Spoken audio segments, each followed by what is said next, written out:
Assalamualaikum warahmatullahi wabarakatuh. Salam persaudaraan. Mari gabung silat, kota terlahirnya para jawara pencak silat. Mari gabung silat, pusat terbesar yang ada di dunia pencak silat.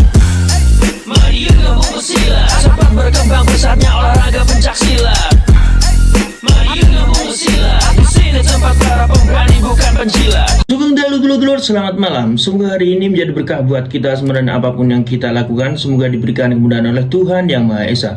Pada malam hari ini dulur-dulur, kembali ke segmen sharing bersama Bima ANF. Dan kali ini Bima ANF ingin mengajak dulur-dulur semua untuk membahas sebuah kejadian yang baru terjadi sore hari tadi ya dulur-dulur ya. Jadi kita mendapatkan informasi ini dari dulur-dulur kita PSHT Cabang Tulung Agung, yang dimana sebuah kawasan, sebut saja di sini gang di wilayah Bandungan ya, diserang oleh oknum-oknum yang tidak bertanggung jawab. Oknum-oknum ini menyerang sebuah gang yang di sini merupakan wilayah atau basis persaudaraan Setiahati Ternate. Yang dimana apabila kita ceritakan kronologinya dulur-dulur, tidak jauh berbeda seperti yang sudah-sudah. Jadi mereka ini melakukan pengumpulan massa ya kan. Seusai acara yang mereka ikuti ini, karena jumlah rombongan mereka yang sangat banyak, akhirnya mereka pun melakukan aksi pelemparan batu. Namun dari kronologi singkat yang kita ceritakan tadi dulur-dulur, ada sebuah kejadian yang sangat miris sekali apabila kita ceritakan dulur-dulur, yang dimana ada salah satu anggota persaudaraan Setiahati Ternate yang menjadi korban pengeroyokan namun selamat karena pertolongan ibunya. Namun parahnya di sini, ibunya pun juga terkena imbasnya. Sang ibu yang menyelamatkan korban ini menjadi korban pengeroyokan sekaligus dulur-dulur,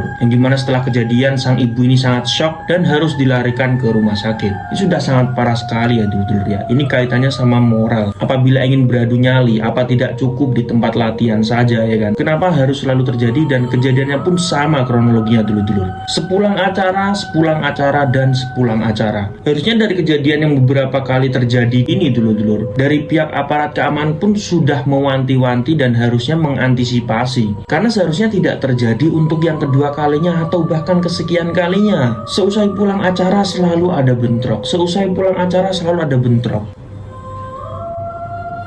Yang dimana dulur-dulur kita Ternate di sini ini ya kan, terhalang oleh himbauan dari pengurus cabang setempat. Jadi apabila pengurus cabang Ternate tidak turun langsung ke lapangan atau tidak menghimbau adik-adiknya ini udah modal dulur-dulur semut irenge. Jadi seharusnya itu bisa menjadi space bagi aparat keamanan dan pemerintah setempat ya kan, dalam memberikan izin kegiatan apapun yang dilaksanakan oleh perguruan pencak silat. Karena itu tadi, apabila sekali dua kali dan itu terjadinya tidak terus-menerus sih, kita anggap itu merupakan hari yang apes lah. Ini terjadi berangsur-angsur ya kan, terus-menerus. Sepulang acara selalu terjadi bentrokan yang mengakibatkan ketidakkondusifan wilayah yang terjadi bentrok tersebut. Kasihan loh, belum rumah-rumah warga yang hancur ya kan, kaca-kaca pecah, genteng-genteng pecah. Jadi dari kejadian ini semoga menjadi perhatian bagi aparat keamanan dan pemerintah setempat bahwa ini sudah tidak wajar lagi dan harus ditindak secepat mungkin. Karena apabila seperti ini terus menerus, yang ada perguruan pencaksilat selalu menjadi momok bagi masyarakat